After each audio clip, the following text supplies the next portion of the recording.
Assalamualaikum warahmatullahi wabarakatuh. Sugeng sonten pemirsa, pinanggih malih kalih kula Ferry Setiawan. Wektu niki kula badhe maosaken pawarta ingkang judul pencemaran banyu kali ing Desa Polosiri, Kecamatan Bawen, Kabupaten Semarang.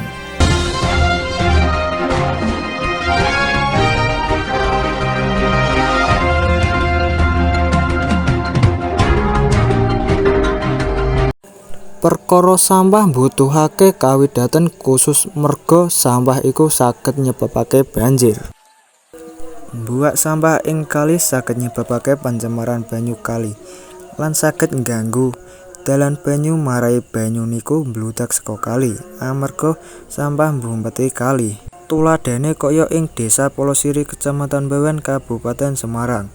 Akeh masyarakat kang buak sampah ing kali akibate kali tercemar. Lingkungan kang reget bisa ndadosake masyarakatnya mboten sadar merga urip sehat. Cakep semanten pawarta saking kula Ferry Setiawan undur diri. Wassalamualaikum warahmatullahi wabarakatuh.